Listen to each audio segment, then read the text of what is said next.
ത്രിയേക ദൈവ തിരുനാമത്തിന് മഹത്വമുണ്ടാകട്ടെ. സ്നേഹമുള്ളവരെ, വിശുദ്ധ മർക്കോസിൻ്റെ സുവിശേഷം 12-ാം അധ്യായത്തിൻ്റെ 41 മുതൽ 44 വരെയുള്ള 4 വാക്യങ്ങളിൽ യേശുതമ്പുരാൻ കാണുന്ന ഒരു സംഭവം വിവരിച്ചിട്ടുണ്ട്. ഇന്ന് ആ ഒരു വിവരണത്തിൻ്റെ അടിസ്ഥാനത്തിലാണ് ചില ചിന്തകൾ ധ്യാനത്തിനായിട്ട് നമുക്ക് എടുക്കാനായിട്ടുള്ളത്. ആ വിഷയം എന്താണെന്ന് നമുക്കൊന്ന് മനസ്സിലാക്കാം. യേശു ശ്രീഭണ്ഡാരത്തിന് നേരെ ഇരിക്കുമ്പോൾ പുരുഷാരം ഭണ്ഡാരത്തിൽ പണമിടുന്നത് നോക്കിക്കൊണ്ടിരുന്നു. ധനവാന്മാർ പലരും വളരെ ഇട്ടു. ദരിദ്രയായ ഒരു വിധവ വന്ന് ഒരു പൈസയ്ക്ക് ശരിയായ 2 കാശ് ഇട്ടു. അപ്പോൾ അവൻ ശിഷ്യന്മാരെ അടുക്കൽ വിളിച്ചു, ഭണ്ഡാരത്തിലിട്ട എല്ലാവരേക്കാളും ഈ ദരിദ്രയായ വിധവ അധികമിട്ടിരിക്കുന്നു എന്ന് ഞാൻ സത്യമായിട്ട് നിങ്ങളോട് പറയുന്നു. എല്ലാവരും തങ്ങളുടെ സമൃദ്ധിയിൽ നിന്ന് ഇട്ടു, അവളോ തൻ്റെ ഇല്ലായ്മയിൽ നിന്ന് തനിക്കുള്ളതൊക്കെയും തൻ്റെ ഉപജീവനം മുഴുവനും ഇട്ടു എന്ന് അവരോട് പറഞ്ഞു. സ്നേഹമുള്ളവരെ, ഭണ്ഡാരത്തിൽ പണമിടുന്നത് വളരെ പ്രധാനപ്പെട്ട ഒരു വിഷയമാണ്. പ്രത്യേകിച്ച് ദേവാലയങ്ങളിലെല്ലാം വൈദികരെ കാര്യമായിട്ട് അതിനെക്കുറിച്ചൊക്കെ പറയാറുണ്ട്.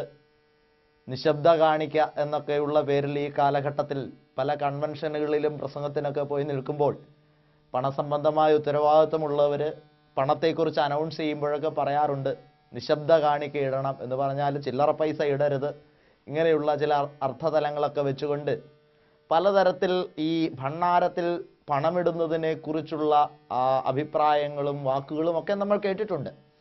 തീർച്ചയായിട്ടും ജനത്തെ സംബന്ധിച്ചിടത്തോളം അവരുടെ ഒരു വിശ്വാസത്തിൻ്റെ ഭാഗമായിട്ട് പണം ദേവാലയത്തിൽ നിക്ഷേപിക്കുക എന്നുള്ളത് അവരും അതിനെ ഒരു പ്രധാനപ്പെട്ട തലത്തിൽ തന്നെ കാണുന്നുണ്ട് എന്നുള്ളതും ഒരു സത്യം തന്നെയാണ്. ഇവിടെ യേശു ഈ വിഷയത്തെ വളരെ ശ്രദ്ധാപൂർവം വീക്ഷിക്കുന്നതായിട്ട് നമ്മൾ കാണുകയാണ്. ദേവാലയത്തിൽ ഭണ്ഡാരത്തിൽ പണമിടുന്ന ആളുകളുടെ അവരിടുന്ന പണത്തിൻ്റെ സംഖ്യയേക്കാൾ ഉപരിയായി ഇടുന്നതിൻ്റെ പിന്നിലുള്ള മനോഭാവത്തെക്കുറിച്ച് യേശു വളരെ സശ്രദ്ധം വീക്ഷിക്കുന്നതായിട്ട് നമുക്കിവിടെ കാണുവാനായിട്ട് സാധിക്കുന്നുണ്ട്. 2 മനോഭാവങ്ങളോടുകൂടി പൈസ ഇടുന്ന ആളുകളെയാണ് ഇവിടെ നമുക്ക് കാണാൻ സാധിക്കുന്നത്. ഒന്നാമത് പണം ഇടുന്ന ആളുകൾ എന്ന് പറയുന്നത് അവിടുത്തെ ധനവാന്മാരായിട്ടുള്ള ആളുകളാണ്. ഇഷ്ടംപോലെ പണമുള്ള ആളുകൾ, അവർ നല്ലവണ്ണം പണം ദേവാലയത്തിൽ നിക്ഷേപിക്കുന്നുമുണ്ട്. രണ്ടാമത് ദേവാലയത്തിൽ പണമിടുന്ന ഒരു വിധവയായ സ്ത്രീയാണ്. ഈ വിധവയായ സ്ത്രീ അവൾക്കുള്ള അതിൽ നിന്ന് മുഴുവനായിട്ടും തൻ്റെ ഉപജീവനം മുഴുവനും അവൾ ഇട്ടു എന്ന് തന്നെയാണ് ഇതിൻ്റെ അവസാനത്തെ വാക്യത്തിൽ എഴുതിയിരിക്കുന്നത്. തനിക്കുള്ള തൻ്റെ ഉപജീവനം മുഴുവനും അവൾ സമർപ്പിച്ചു ദേവാലയത്തിൽ. അവളുടെ സമർപ്പണം എന്ന് പറയുന്നത് അതിൻ്റെ തുകയുടെ കണക്കിൽ വളരെ ചെറുതായിരുന്നു എങ്കിൽ പോലും അത് അവളുടെ സമർപ്പണത്തിൻ്റെ തലത്തിൽ പൂർണ്ണതയുള്ളതായിരുന്നു എന്നുള്ള ക്രിസ്തുവിൻ്റെ ഒരു കണ്ടെത്തലാണ് ഇവിടെ നമുക്ക് കാണുവാനായിട്ട് സാധിക്കുന്നത്. ഈ ഒരു വചനഭാഗം വെച്ചുകൊണ്ട് നാം നമ്മുടെ സ്വഭാവത്തെ, നമ്മുടെ മനോഭാവങ്ങളെ ഒന്ന് ശ്രദ്ധിക്കുന്നത് വളരെ നല്ലതായിരിക്കും.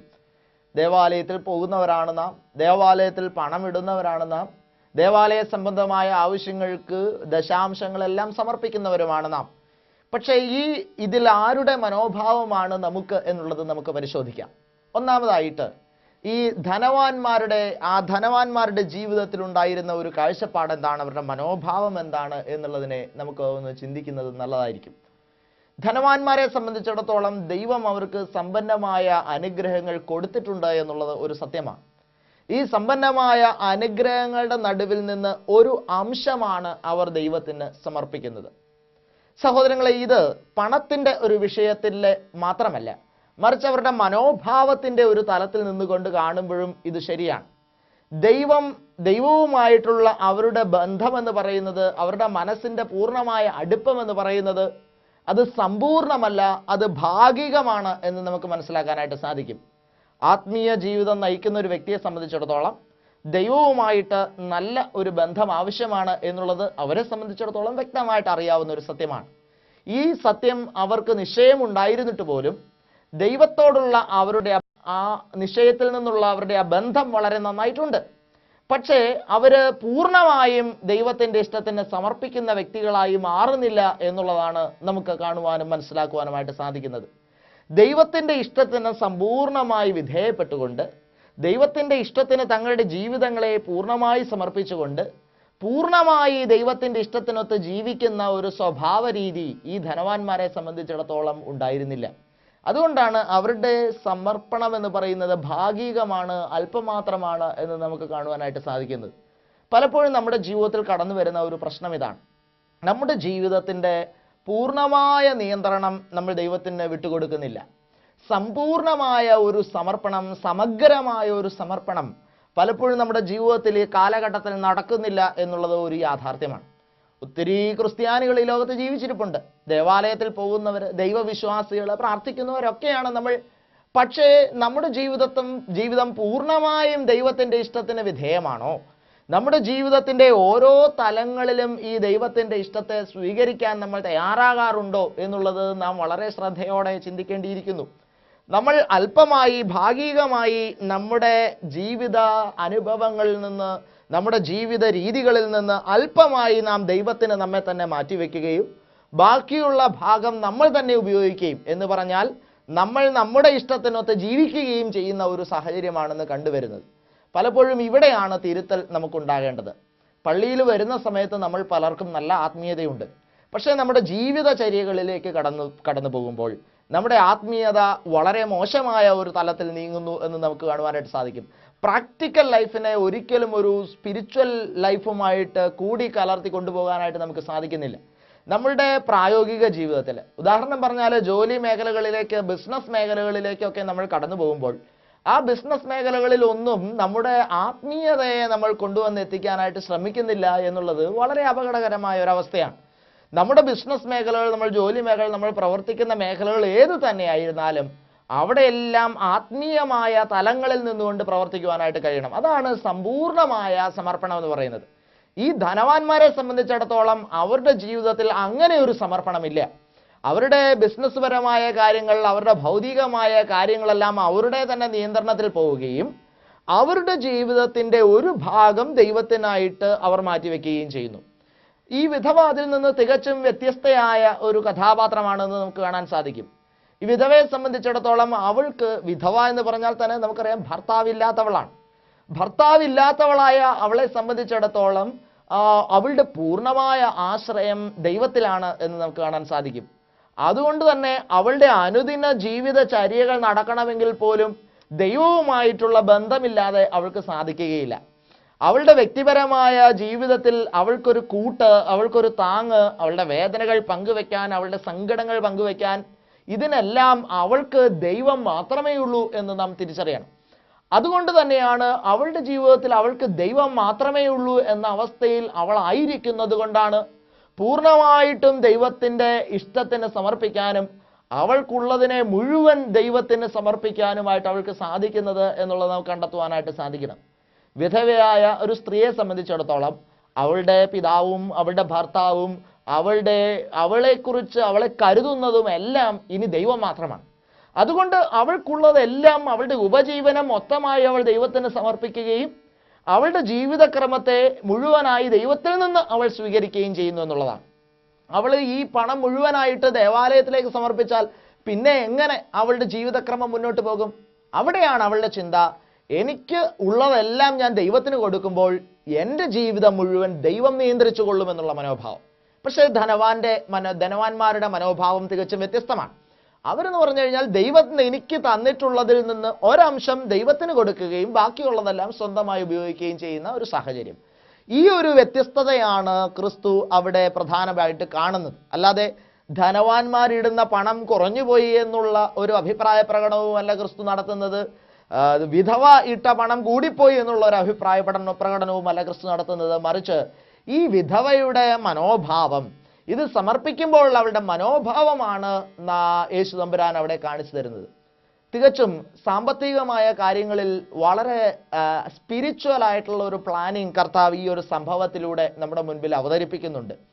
നമ്മുടെ സമ്പദ്ഘടന നാം അത് പ്ലാൻ ചെയ്യുമ്പോൾ, നമ്മുടെ സാമ്പത്തികമായ കാര്യങ്ങൾ നാം ക്രമീകരിക്കുമ്പോൾ അത് തികച്ചും സ്പിരിച്വലായിട്ട് നാം ക്രമീകരിക്കേണ്ടതുണ്ട്, ആത്മീയമായി നാം ഉപയോഗിക്കേണ്ടതുണ്ട് എന്നുള്ളതിൻ്റെ ഒരു തലമാണ് ഇവിടെ കാണുന്ന മറ്റൊരു വശം എന്ന് നാം തിരിച്ചറിയുക.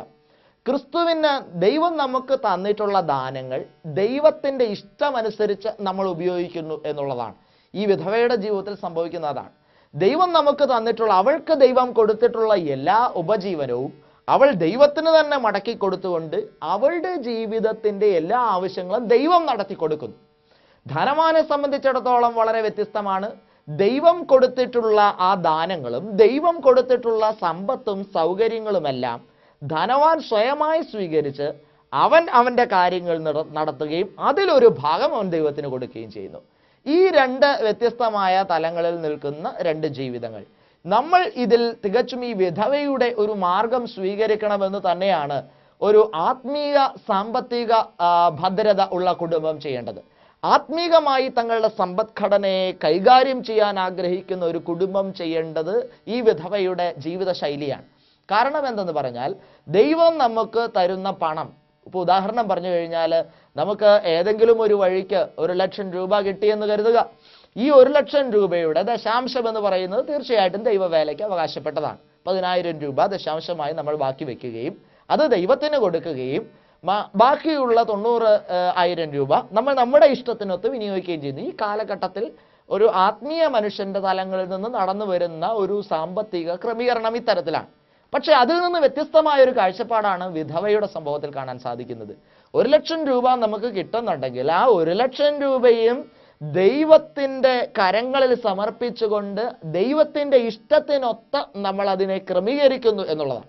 ഇവിടെ ഭണ്ഡാരം എന്ന് പറയുന്നത് തികച്ചും അത് ദേവാലയത്തിൽ വെച്ചിരിക്കുന്ന ഒരു ഭണ്ഡാരക്കുട്ടി എന്നുള്ള ഒരു അർത്ഥത്തെക്കാൾ ഉപരി ഇതിന് വളരെ ആത്മീയമായ ഒരർത്ഥം ഞാൻ കാണുന്നുണ്ട്. ഭണ്ഡാരം എന്ന് പറയുന്നത് ദൈവത്തിൻ്റെ ശ്രീഭണ്ഡാരം എന്നുള്ള അർത്ഥത്തിലാണ്. എന്ന് പറഞ്ഞാൽ അത് ദൈവത്തിൻ്റെ ഇഷ്ടത്തിന് നാം വിനിയോഗിക്കുക എന്നുള്ളതാണ്. ദൈവത്തിൻ്റെ കരങ്ങളിൽ സമർപ്പിക്കുന്നു എന്നുള്ള ലക്ഷ്യമാണ്. അല്ലാതെ അവിടെ ഇരിക്കുന്ന ഒരു പ്രത്യേകമായി ഉണ്ടാക്കി വെച്ചിരിക്കുന്ന ഒരു പാത്രത്തിൽ സമർപ്പിക്കുന്നു എന്നുള്ള ഒരർത്ഥത്തിൽ നിന്ന് വ്യത്യസ്തമായിട്ട് ദൈവത്തിൻ്റെ കരങ്ങളിൽ സമർപ്പിക്കുന്നു എന്നുള്ളതാണ്. അപ്പോൾ നമുക്ക് ദൈവം തരുന്ന സമ്പത്ത് പൂർണ്ണമായും ദൈവത്തിൻ്റെ കരങ്ങളിൽ നാം സമർപ്പിക്കേണ്ടതുണ്ട് എന്നും ആ ദൈവത്തിൻ്റെ കരങ്ങളിൽ നാം സമർപ്പിക്കുന്ന ആ സമ്പത്ത് അത് ഏത് പ്രകാരം നാം വിനിയോഗിക്കണമെന്ന് ദൈവം തീരുമാനിക്കുകയും ആ തീരുമാനം നാം ഇംപ്ലിമെൻ്റ് ചെയ്യുകയും ചെയ്യുന്ന ഒരു സാഹചര്യം, ഒരു സാമ്പത്തിക ക്രമീകരണം നമ്മുടെ കുടുംബജീവിതത്തിൽ കടന്നു വരുമ്പോൾ തീർച്ചയായിട്ടും സാമ്പത്തികമായ വലിയ പ്രതിസന്ധിയിൽ നിന്ന് നമുക്ക് മോചനം നേടാനായിട്ട് സാധിക്കും എന്ന് നമുക്ക് മനസ്സിലാക്കാനായിട്ട് കഴിയും. ഇന്ന് സാമ്പത്തിക പ്രതിസന്ധി വളരെ വലിയ പ്രയാസം നേരിടുകയാണ്. നമുക്കറിയാം, ലോകം മുഴുവൻ സാമ്പത്തിക മാന്ദ്യം എന്നുള്ള തലത്തിൽ ഇന്ന് അത് ബാധിച്ചിരിക്കുന്ന ഒരു പശ്ചാത്തലത്തിലാണ് ഈ വചന സന്ദേശം എന്നുള്ളത് കൊണ്ട് അതിന് വളരെ പ്രസക്തിയുണ്ട്. ഇത് ദൈവാത്മാവ് തന്ന ഒരു ബോധ്യമാണ് ഞാൻ നിങ്ങളുമായിട്ട് പങ്കുവെക്കുന്നത്. ലോകം മുഴുവൻ എന്തുകൊണ്ട് ഇത്ര വലിയ സാമ്പത്തികമായ പരാധീനതയിൽ വീണുപോകുന്നു? മനുഷ്യനെ സംബന്ധിച്ചിടത്തോളം അവൻ എന്തുകൊണ്ട് പലതും നടക്കാതെ പോകുന്നു എന്നുള്ളതിന് വ്യക്തമായ ഉത്തരം ദൈവത്തിൻ്റെ ഇഷ്ടത്തിനൊത്ത് സമ്പത്ത് വിനിയോഗിക്കപ്പെടുന്നില്ല എന്നുള്ളത് തന്നെയാണ്. ഈ അടുത്ത ദിവസം എന്നെ ടെലിഫോണിൽ വിളിച്ച് സംസാരിച്ച ഒരു അമ്മച്ചിയെ ഇപ്പോൾ എൻ്റെ മനസ്സിലേക്ക് ഓർമ്മ വരികയാണ്. ദൂരെ ഒരു സ്ഥലത്ത് നിന്നാണ് എന്നെ വിളിച്ചത്. ഈ അമ്മച്ചിക്ക് പങ്കുവെക്കാനുണ്ടായിരുന്നത് അമ്മച്ചിയുടെ കൊച്ചുമോനെ കുറിച്ചുള്ള ചില സങ്കടങ്ങളായിരുന്നു. ഈ കൊച്ചുമകൻ്റെ ഈ അമ്മച്ചിയുടെ മകനും മകളും വിദേശത്ത് ജോലി ചെയ്യുന്നവരാണ്. ഈ മകൻ വളരെ ചെറുപ്പം മുതൽ അവൻ്റെ സ്കൂൾ വിദ്യാഭ്യാസം മുതലുള്ള കാലഘട്ടത്തിലെല്ലാം നാട്ടിൽ പഠിച്ചു വളർന്നു. പക്ഷേ ഇവൻ്റെ മാതാപിതാക്കൾ ഇവനോട് കൂടെ ഉണ്ടായിരുന്നില്ല. മാതാപിതാക്കൾ ഇവന് ആവശ്യമുള്ള പണം മുഴുവൻ അയച്ചു കൊടുക്കുമായിരുന്നു. 10ാം ക്ലാസ് വരെ ഈ ഗ്രാൻഡ് മദറിൻ്റെ സംരക്ഷണയിൽ ഈ കുഞ്ഞ് വലിയ തെറ്റൊന്നും കൂടാതെ തന്നെ ദേവാലയ ബന്ധത്തിലൊക്കെ ആയിട്ട് വളർന്നു വന്നു. പക്ഷേ പിന്നീട് പ്രൊഫഷണൽ വിദ്യാഭ്യാസത്തിന് വേണ്ടിയിട്ട് ബാംഗ്ലൂർ മറ്റോ കടന്നു ചെന്ന് അവിടെ അവൻ പഠിച്ചുകൊണ്ടിരിക്കുന്ന സമയത്ത് അവൻ്റെ ജീവിത ശൈലി തന്നെ വളരെ മോശമായി മാറി. എല്ലാ ആഴ്ചയിലും അവന് 4,000 രൂപ 5,000 രൂപ വെച്ച് വേണം. അവൻ്റെ മാതാപിതാക്കൾ ഇഷ്ടംപോലെ പണം അവൻ അയച്ചു കൊടുക്കുന്നുണ്ട്.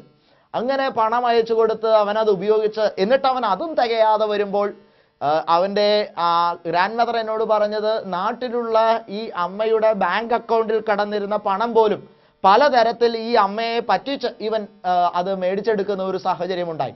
ഈ അമ്മ പോലും അറിയാതെ ഈ അമ്മയെ ചെക്ക് ലീവോ മറ്റോ ഒപ്പിട്ട് മേടിച്ചൊക്കെയാണ്.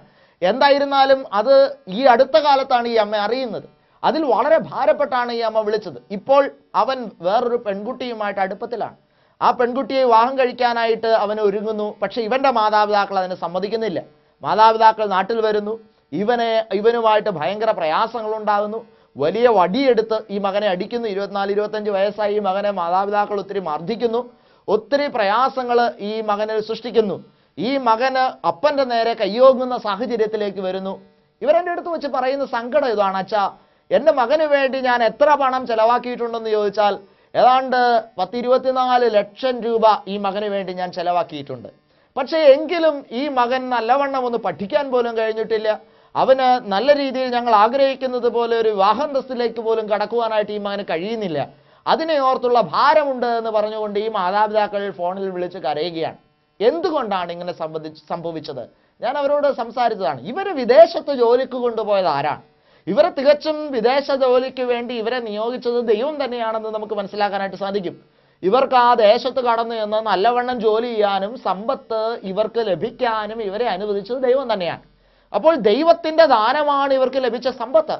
ഇവർ നല്ലവണ്ണം ദേവാലയത്തിൽ പോകുന്നവരും പ്രാർത്ഥിക്കുന്നവരുമാണ്. പള്ളിക്കും മറ്റു കാര്യങ്ങൾക്കും എല്ലാം കൃത്യമായി വഴിപാടുകൾ സമർപ്പിക്കുന്നവരുമാണ് ഇവർ. പക്ഷേ എന്ത് സംഭവിച്ചു? ഇവർ പള്ളിക്ക് വഴിപാട് കൊടുക്കുന്നുണ്ട്, ദശാംശം ദൈവവേലയ്ക്ക് ഉപയോഗിക്കുന്നുണ്ട്, അനാഥാലയങ്ങൾക്ക് സംഭാവന കൊടുക്കുന്നുണ്ട്. ഇവർക്ക് കിട്ടുന്ന പണം ദൈവത്തിൻ്റെ ദാനമാണെന്ന് ഇവർക്ക് ഉറപ്പുമുണ്ട്. പക്ഷേ ഇതിൻ്റെ ഈ പണത്തിൻ്റെ ഒരു പ്രധാനപ്പെട്ട മേഖല ഇവരെ ഉപയോഗിച്ചത് അത് ദൈവത്തിൻ്റെ ഇഷ്ടത്തിനൊത്തായിരുന്നില്ല. മകൻ ചോദിക്കുമ്പോഴെല്ലാം അവന് പണം അയച്ചു കൊടുത്ത് അത് ധൂർത്തടിക്കാൻ തക്കവണ്ണമുള്ള സാഹചര്യം ഒരു പരിധി വരെ ഈ മകൻ ഒരുക്കി കൊടുത്തത് ഈ മാതാപിതാക്കൾ തന്നെയാണ്. തെറ്റായ ജീവിത സാഹചര്യങ്ങളിലേക്ക് ഇവൻ പോകുവാൻ തക്കവണ്ണമുള്ള എല്ലാ പണസംബന്ധമായ സപ്പോർട്ടും ഇവന് ചെയ്തു കൊടുത്തത് ഈ മാതാപിതാക്കൾ തന്നെയാണ്. സഹോദരങ്ങളെ, അപ്പോൾ ദൈവം തികച്ചും ആഗ്രഹിക്കാത്ത ഒരു സാമ്പത്തികമായ ഇൻവെസ്റ്റ്മെന്റ്, ഒരു ഫിനാൻഷ്യൽ ഇൻവെസ്റ്റ്മെന്റ് ഇവരുടെ സമ്പത്തിൽ നിന്ന് ഇവർ ഈ മേഖലയിൽ നടത്തുകയുണ്ടായി. അങ്ങനെ അവർ നടത്തിയ ആ ഒരു ഇൻവെസ്റ്റ്മെന്റ് ആണ് ഇന്ന് അവരുടെ ജീവിതത്തിന് വിനയായി വന്നിരിക്കുന്നതെന്ന് കാണാനായിട്ട് സാധിക്കുന്നു. പലപ്പോഴും നമ്മൾ നമ്മുടെ ഫിനാൻഷ്യൽ ആയിട്ടുള്ള കാര്യങ്ങൾ ഇൻവെസ്റ്റ് ചെയ്യുന്നത് ഈ തരത്തിലാണ്. ദൈവത്തിന് വേണ്ടി കുറച്ച് മാറ്റി വയ്ക്കുന്നു, ആത്മീയ പ്രവർത്തനങ്ങൾക്ക് വേണ്ടി, ചാരിറ്റിക്ക് വേണ്ടി കുറച്ച് ബാക്കി വയ്ക്കുന്നു, ബാക്കിയുള്ളതെല്ലാം എൻ്റെ കാര്യങ്ങൾക്ക്. ഇപ്പോൾ ഞാൻ എൻ്റെ വീട്ടിലേക്ക് ഒരു ടെലിവിഷൻ വാങ്ങിക്കണമെന്നുണ്ടെങ്കിൽ ഈ ടെലിവിഷൻ വാങ്ങിക്കുന്നത് തികച്ചും ദൈവത്തിൻ്റെ ഇഷ്ടപ്രകാരം തന്നെയായിരിക്കണം. ഞാൻ ഏത് മോഡൽ ടെലിവിഷൻ വാങ്ങിക്കണം എന്നുള്ളത് ദൈവം എനിക്ക് നിർദ്ദേശിക്കുന്ന അത് ദൈവത്തിൻ്റെ ഒരു കൺസേൺ അനുസരിച്ച് ഞാൻ എൻ്റെ ഫിനാൻസ് ഞാൻ ആ ഒരു പർപ്പസിന് വേണ്ടി ഉപയോഗിക്കുമ്പോൾ, അല്ലെങ്കിൽ ഞാനൊരു കാർ വാങ്ങിക്കാനായിട്ട് ആഗ്രഹിക്കുകയാണ്, ഞാൻ ആ കാർ വാങ്ങിക്കുമ്പോൾ ഏത് കാറാണ്, ഏത് മോഡൽ കാറാണ്, എത്ര വരെ എക്സ്പെൻസ് വരുന്ന കാറാണ്, ഈ ദൈവം എനിക്ക് ദാനമായി തന്നിട്ടുള്ള ആ പണം ഞാൻ ഉപയോഗിക്കുമ്പോൾ തീർച്ചയായിട്ടും ദൈവം അതിൽ ഇഷ്ടപ്പെടുന്നുണ്ടോ എന്നറിഞ്ഞ് ദൈവത്തിൻ്റെ ഒരു കൺസേൺ അനുസരിച്ച് ഞാനത് ചെയ്യേണ്ടതുണ്ട്. പലപ്പോഴും നമ്മൾ ഇവിടെ അഭിപ്രായം പറയുകയാണ്, ഞാൻ ദൈവത്തിന് ഉള്ളത് ഞാൻ ദൈവത്തിന് കൊടുക്കുന്നുണ്ടല്ലോ, ബാക്കിയുള്ളത് എൻ്റെ കാശ്, ഇത് ഞാൻ എനിക്ക് ഇഷ്ടമുള്ള രീതിയിൽ ഇൻവെസ്റ്റ് ചെയ്യുമെന്ന് ഞാൻ ചിന്തിച്ചാൽ തീർച്ചയായിട്ടും അതിൽ നിന്ന് എൻ്റെ ജീവിതത്തിലേക്ക് കടന്നു വരുന്നത് വളരെ സങ്കടകരമായ ചില പ്രതികരണങ്ങളായിരിക്കും എന്നുള്ളതിൽ യാതൊരു സംശയവുമില്ല. അതുകൊണ്ട് നല്ല ഒരു ഫിനാൻഷ്യൽ ഇൻവെസ്റ്റ്മെൻറ്റിനെ കുറിച്ചാണ്. അപ്പോൾ ഒരു നല്ല ബാങ്ക് തീർച്ചയായിട്ടും നമ്മൾ കണ്ടെത്തേണ്ടതുണ്ട്. നമ്മൾക്ക് ദൈവം ദാനമായി തരുന്ന പണം മുഴുവൻ നമ്മൾ ഈ കാലഘട്ടങ്ങളിൽ ബാങ്കിൽ ഉപയോഗിക്കുകയും ബാങ്കിൽ ഡെപ്പോസിറ്റ് ചെയ്യുകയും ATM കാർഡുകൾ വഴി അത് നമ്മുടെ ആവശ്യത്തിനൊത്ത് സ്വീകരിക്കുകയും ചെയ്യുന്ന ഒരു സംവിധാനമുണ്ട്. ഇതുപോലെ ഒരു സ്പിരിച്വൽ ബാങ്കിങ് സംവിധാനം തീർച്ചയായിട്ടും കർത്താവിൻ്റെ സന്നിധിയിൽ നമ്മളൊന്ന് ഓപ്പൺ ചെയ്യേണ്ടതുണ്ട്. ഒരു ആത്മീയമായ അക്കൗണ്ട്, ഒരു സ്പിരിച്വൽ അക്കൗണ്ട് സ്വർഗത്തിൻ്റെ ബാങ്കിൽ നമ്മൾ ഓപ്പൺ ചെയ്യേണ്ടതുണ്ട്. ദൈവം നമുക്ക് ദാനമായി ഓരോ വഴികളിൽ നിന്ന്, അത് സാലറി വഴിയാകാം, അത് നമ്മുടെ കുടുംബത്തിൻ്റെ മറ്റു വരുമാനങ്ങൾ വഴിയാകാം, നമ്മുടെ കൃഷി വരുമാനങ്ങൾ വഴിയാകാം, അങ്ങനെ നമുക്ക് കിട്ടുന്ന ഏതെല്ലാം വരുമാനങ്ങൾ, നമ്മുടെ ബിസിനസ് വഴിയാകാം, ആ വരുമാനം വഴി പല മേഖലകളിൽ നിന്ന് ദൈവം നമ്മുടെ കയ്യിൽ തരുന്ന പണം മുഴുവൻ ആ സ്വർഗീയ ബാങ്കിൻ്റെ ആ ഒരു സ്പിരിച്വൽ ബാങ്ക്, ഈ ശ്രീഭണ്ഡാരം എന്ന് ഇവിടെ നമുക്ക് കാണാൻ സാധിക്കുന്നത് ഈ ഒരു ദൈവിക ബാങ്കിനെയാണെന്ന് നമുക്ക് കാണാൻ സാധിക്കും. ഈ സ്പിരിച്വൽ ബാങ്കിൽ നമ്മൾ നിക്ഷേപിക്കുകയും ഈ ദൈവിക ബാങ്കിൽ നമ്മൾ നിക്ഷേപിക്കുകയും അതിൽ നിന്ന് ദൈവം ആഗ്രഹിക്കുന്നതനുസരിച്ച്, ദൈവം എനിക്ക് അനുവദിക്കുന്നതനുസരിച്ച് എൻ്റെ കയ്യിലുള്ള പ്രാർത്ഥനയാകുന്ന ദൈവാശ്രയ ബോധമാകുന്ന ATM കാർഡ് ഉപയോഗിച്ച് അതാത് സമയങ്ങളിൽ ഇത് സ്വീകരിക്കുവാനും അതിൻ്റെ ആവശ്യത്തിനൊത്ത്, ദൈവം എനിക്ക് അനുവദിച്ചു തരുന്ന ആവശ്യത്തിനൊത്ത് അത് പിൻവലിക്കുവാനും അത് ഉപയോഗിക്കാനും കഴിയുന്ന ഒരു സ്പിരിച്വൽ ഫിനാൻഷ്യൽ ഇൻവെസ്റ്റ്മെൻറ്റ് നമ്മൾ രൂപീകരിച്ചെടുത്താൽ തീർച്ചയായിട്ടും ഇന്ന് നമ്മുടെ സാമ്പത്തിക പ്രതിസന്ധി നമുക്ക് അതിജീവിക്കുവാനായിട്ട് കഴിയും. ലോകം മുഴുവൻ ഈ ഒരു മാതൃക പിന്തുടരാൻ തയ്യാറായാൽ ലോകം മുഴുവനും ആ വലിയ സാമ്പത്തിക ബാധ്യതകളിൽ നിന്ന് പുറത്തു ചാടാനായിട്ട് കഴിയുകയും ചെയ്യുമെന്നുള്ളത് നമുക്ക് കണ്ടെത്താനായിട്ട് സാധിക്കും. തീർച്ചയായിട്ടും പലപ്പോഴും ഈ കാലഘട്ടങ്ങളിൽ ബിൽഡിംഗ് കൺസ്ട്രക്ഷൻ അങ്ങനെയുള്ള കൺസ്ട്രക്ഷൻ മേഖലകളിലൊക്കെ ഒരുപാട് മാന്ദ്യമുണ്ട്. പക്ഷെ എനിക്കറിയാവുന്ന ചില വ്യക്തികളുണ്ട്, അവര് വളരെ ആത്മീയമായിട്ട് അവരുടെ ബിസിനസ് മുന്നോട്ട് നയിക്കുന്ന ആളുകളാണ്. ദൈവത്തിന്റെ ഇഷ്ടത്തിനൊത്ത് അവരുടെ സമ്പത്ത് കൈകാര്യം ചെയ്യുന്ന ആളുകളാണ്. ദശാംശം ദൈവവേലയ്ക്ക് കൊടുക്കുന്ന ആളുകളാണ്. ദൂർത്തടിക്കാത്ത ആളുകളാണ്. അങ്ങനെയുള്ള ചില വ്യക്തികളുടെ ഒക്കെ ജീവിതത്തിൽ ഞാൻ ഈ കാലഘട്ടത്തിൽ നേരിട്ട് കാണുന്നുണ്ട്. അവരുടെ ബിസിനസ്സിന് യാതൊരു കുറവുമില്ല. അവർക്ക് ഇഷ്ടം പോലെ കൺസ്ട്രക്ഷനൊക്കെ കിട്ടുന്നതുമുണ്ട്. അങ്ങനെ നല്ല രീതിയിൽ അവരുടെ ബിസിനസ് അവർക്ക് ഡെവലപ്പ് ചെയ്യാൻ കഴിയുന്നത് ഒരു സ്പിരിച്വൽ ഫിനാൻഷ്യൽ ഇൻവെസ്റ്റ്മെന്റ് അവർ നിർവഹിക്കുന്നു എന്നുള്ളത് കൊണ്ട് തന്നെയാണ്. അതുകൊണ്ട് സ്വർഗത്തിന്റെ ബാങ്കിൽ ഇന്ന് നമുക്കൊരു അക്കൗണ്ട് തുടങ്ങാം. ഇവിടെ കർത്താവ് ആ ഒരു ശ്രീഭണ്ഡാരം എന്ന് കാണുന്നത് ഒരു നമ്മുടെ പള്ളികളിൽ കാണുന്ന ഒരു ഇരുമ്പ് കുറ്റിയെ അല്ല, അതിനേക്കാളൊക്കെ ഉപരിയായ അർത്ഥതലത്തിൽ ഒരു സ്വർഗീയ ബാങ്കിനെയാണ് കർത്താവ് അവിടെ ഉദ്ദേശിക്കുന്നത്. അവിടെ ഈ വിധവ സമർപ്പിച്ചതുപോലെ ആ ബാങ്കിൽ വിധവ സമർപ്പിച്ചതുപോലെ അവൾക്കുള്ളത് മുഴുവൻ, അവളുടെ ഉപജീവനം മുഴുവൻ ആ ബാങ്കിൽ സമർപ്പിച്ചുകൊണ്ട് പിന്നീട് ദൈവം അവൾക്ക് നൽകുന്നത്, അവളെ അനുവദിക്കുന്നതനുസരിച്ച് അതിൽ നിന്ന് ATM വഴി അവൾ സ്വീകരിച്ച് അവളുടെ കാര്യങ്ങൾ ദൈവ ഇഷ്ടപ്രകാരം നിർവഹിക്കുന്നത് പോലെ. മറിച്ച് ധനവാന്മാർ ചെയ്യുന്നത് പോലെയല്ല. ധനവാൻ ചെയ്യുന്നത് ഇങ്ങനെയാണ്, ദൈവം കൊടുത്ത ദാനങ്ങളിൽ നിന്ന് ദൈവത്തിന്റെ അക്കൗണ്ടിലേക്ക് ദൈവത്തിന് വേണ്ടി ദൈവത്തിന്റെ ഉപജീവനം കഴിക്കാനെന്നുള്ള ആ ഒരു മനോഭാവത്തിൽ കുറച്ച് ദൈവത്തിന് അങ്ങ് കൊടുത്തിട്ട് ബാക്കിയുള്ളത് സ്വന്തം ഇഷ്ടമനുസരിച്ച് ഉപയോഗിക്കുന്നത് പോലെയല്ല.